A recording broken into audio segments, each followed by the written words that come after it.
What's going on, guys? Riley here from RP Productions, and today I'm bringing you guys another dash cam review. Now this one is courtesy of BlackBoxMyCar.com. Together we have teamed up where I'm going to be reviewing the Thinkware F770 Dash Cam and installing it in my Dodge Charger Scat Pack. Now this one is a front and rear camera, so today we're going to be unboxing them, throwing them in the car, and seeing what kind of footage they produce, and kind of talking about the different specifications and different features that this dash cam has. As I mentioned earlier, I did team up with BlackBoxMyCar for this video, so you guys can head over to their website via the link in the description and use the discount code RPPRODUCTION to save $15 off of your order of $250 or more. Having a dash cam on your car is something I highly recommend and can definitely save you a lot of money in the long run, whether that comes to insurance fraud or vandalism, anything like that. It's definitely well worth it, especially if you care about your car. If you have an expensive car, definitely something you should look into. So this video, I'll be talking about this one right here. So the reason that I went with the Thinkware F770 is because it's pretty much one of the highest model dash cams on the market currently, and I think it's going to be the best protection for my vehicle. And it looks like it has probably the best features and does a bunch of cool stuff. So we're just going to check it out. Let's go ahead and unbox it.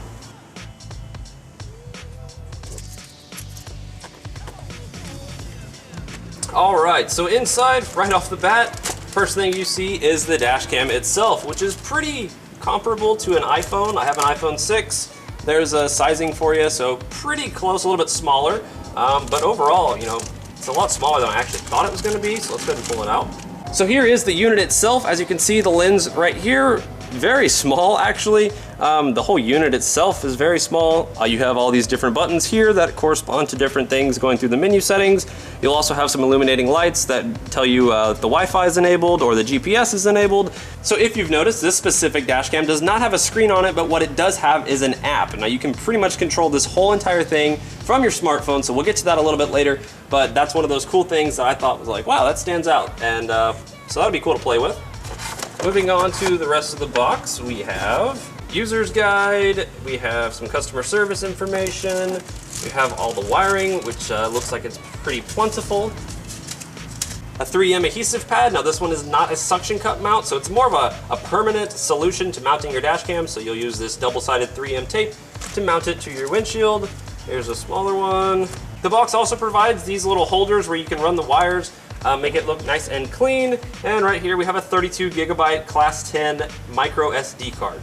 Alright, so we'll go ahead and set all of that aside. Now we'll move on to opening up the rear dash cam. Alright, so this one looks like it's a much simpler unboxing. We have a much smaller camera. Wow, this thing is actually very tiny. So that basically just has like a lens, and then all the wiring will run up to the main camera up in the front. And here is a ton of wire to run that camera from the back to the front of your vehicle. So here's the size comparison of the front unit and the rear unit next to each other. As you can see, pretty significant size difference. But let's go ahead, install them in the car, and then I will talk to you guys about the different features and show off what the video looks like.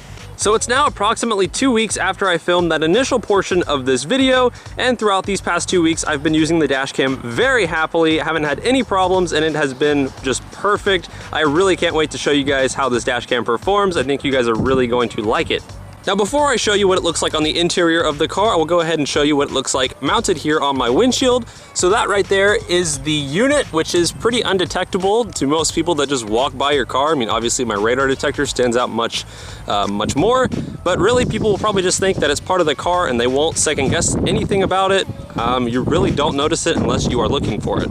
As for the rear facing dash cam, it is much harder to detect. You really have to be looking for this one. I have window tint, which definitely helps my case a lot, but there you can see it right there. But of course, if you go up here, all of a sudden it just disappears. So that one is pretty much undetectable by most people unless they are really looking for something in your rear window. Moving on to what it looks like from the interior of the vehicle and how I've routed all the wires. That right there is obviously the rear facing dash cam. The wire runs up through the headliner a little bit, comes down this little pillar, follows the seat panel, kind of just continues to go all the way up to the front, continuing on the side of the driver's seat, making its way all the way up the side of the vehicle, coming all the way up the top and to the main unit. Now in order to power that main unit, as you see there's another wire which goes this direction, pretty much does the exact same thing as the other side, goes down that little pillar, goes between the gap in the dash and the door, continues to follow down that crack, goes under the floor mat, and slowly makes its way to this wire right here, making its way to the 12-volt outlet located in my center console. As you see here, BlackBoxMyCar.com also has hardwiring kits which you can use to hardwire the dash cam to your fuse box and directly wire everything up to your car. I did not go that route because this 12-volt outlet located here in the center console of my vehicle is an always-on power source, meaning if the car is off, that 12-volt will still power the dash cam, it'll still charge a phone, etc. The 12-volt outlet located here under my nav screen is one that only turns on when the vehicle is turned on. Now, if you don't know what kind of 12-volt outlet you have, go ahead and grab a phone charger, leave your car turned off, plug it in. If your phone starts charging, then it's an always-on one. If it doesn't start charging, then it only works when the car is turned on. So now I'm probably gonna get the question of, Riley, if you leave that thing plugged in overnight, is it gonna drain my battery? Well, I've been using it for over 2 weeks, like I said, and I haven't had any issues with it. The camera runs where it's always on. I'll get to that in a little bit, but no, leaving it overnight has not done anything to my battery. I assume if you left it for several days at a time, or like a week, maybe, but you know, like I said, not really sure. You'd have to just test that, but I don't leave my car unattended for very long periods of time, so I don't really think it's an issue I have to worry about. So now I'll give you a quick demonstration of what it's like to turn the unit on and go ahead and mess around with some of the settings very quickly. So as you see here, I'm going to plug in my 12-volt outlet right here into the center console.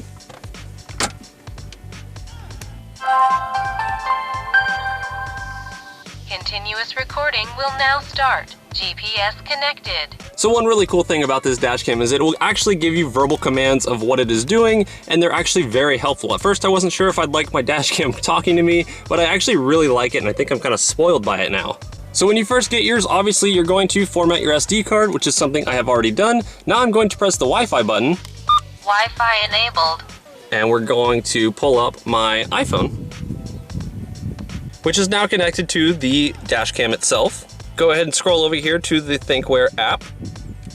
Connected to a smartphone, recording stops. And this is where stuff gets really cool. So here on top we have a live view, which is if I open this, you will see exactly what the camera is seeing. So here we have a real-time view of the dash cam in the front of the car, which will also display on the bottom your speed, the voltage, and the date, time, etc. So pretty cool to look at that. Now we move it to the back, and there you have a live view of the rear-facing camera. So this is a really quick way to check out the framing of your dash cam to make sure everything looks good. Also, if you just want to look at the live view for some reason, then you can do it via this way. Back at the main menu now, you're going to see all of the files that the dash cam has recorded. It breaks them into 1-minute intervals. So if I click on this one, then it will pretty much show, oh look, I was still here at this point. But it starts to play back what was happening on that frame.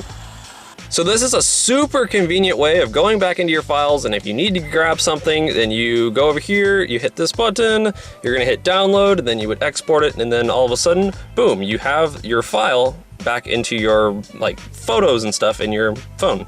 So I kind of lied there. They actually don't go directly to your photos. They actually get sent to this folder here, which is videos downloaded. As you can see, this is all the videos I've downloaded that are quote unquote cool.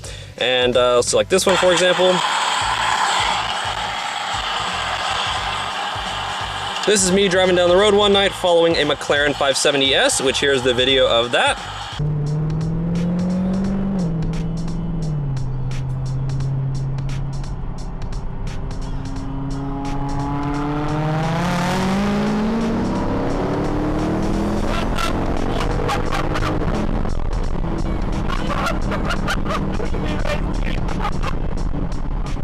So there's a quick shot showing what the video quality looks like, but we'll get into testing that a little bit later. But as you can see, very cool. I'm able to, you know, right when I got home, go in here, download that 1-minute file, go over here, hit export, and then it gets sent directly to my iPhone pictures, and then I can do whatever I want with the video. This was also extremely helpful the other night when I witnessed a car crash, and I have it on film. Now here is the footage of that. Yeah, I was like, I'll let you hear it a little bit louder.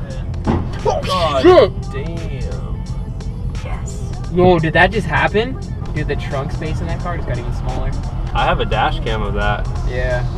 So as soon as that happened, we all pulled over into a parking lot. I grabbed the video file, got it on my phone, got the guy's phone number, sent him the video, and boom, then he has a video of his car crash that he can use, whether it's for insurance or whatever may happen after that car crash happened. I have no idea, but the guy was extremely thankful that I had that on video. He was like, thank you so much, man. That's just crazy that you were sitting right there at that moment. And I was like, yeah, that is pretty crazy, but it's also a really nice thing to, help people out if you have a dash cam and they don't. But obviously, if you have a dash cam and you get in a car crash, then you will have it on film and you can use that to save yourself if you get into any type of insurance ordeals. A couple more things here in the app. You have memory card settings and the dash cam settings and stuff like that. I went ahead and upgraded to a 128 gigabyte micro SD card. At first, I wasn't sure if this camera would even work with a 128 gigabyte micro SD card, but thankfully it does, which gives me approximately 8 hours of continuous recording. So as long as I check on my car every 8 hours, I have those previous 8 hours saved to my car, which I generally do. I generally check up on my car a lot, and I also don't sleep very much. So I pretty much always have 100% protection on my vehicle. Coming in here to dash cam settings, you obviously have, camera brightness and stuff like that. You have recording settings, which also has a parking mode feature, which does not work if you have an always on 12-volt outlet like I do. But if you go the hardwiring route, then you can set up the whole parking mode and everything like that. But as you can see, there's just a ton of stuff that you can go through and deal with. You can also choose whether or not you want to have a speed stamp in your videos via the GPS, which I found to be really accurate. So that is pretty cool to have your speed, which I suppose could help you or hurt you depending on what you're doing. So yeah, that's a really quick overview of the app. Obviously, if you get one for yourself, you can play around with it even more, but it's super easy to use and figure things out within a couple hours of using it. It's really a really handy tool. So now we'll move on to what the video quality of the dash cam is. Now obviously, as you could probably assume, this is the audio coming directly from the dash cam. All the windows are rolled up and I'm just cruising down the road. And here's also a good test of what the video quality looks like. Obviously, this is the forward-facing view, and now here is the rear view. So they're both not like super high-definition 4K cameras, but they do a very good job of depicting really good colors. They show details, and they're pretty much all you could ask for in a dash cam in such a small little package.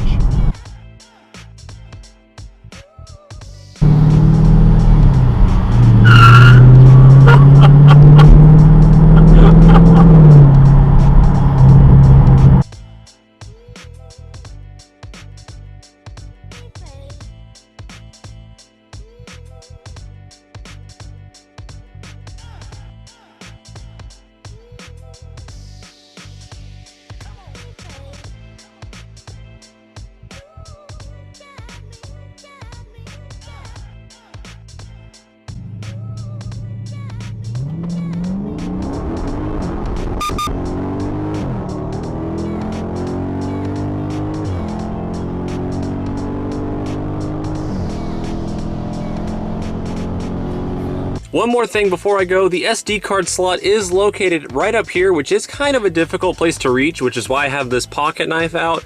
So in order for me to get that SD card out, I pretty much get this up here and then kind of jam it in, and that's how I get the SD card out. So there it is, guys, the Thinkware F770 Dash Cam review. Once again, I want to give a huge shout out to BlackBoxMyCar.com for providing me with this dash cam to review for you guys today.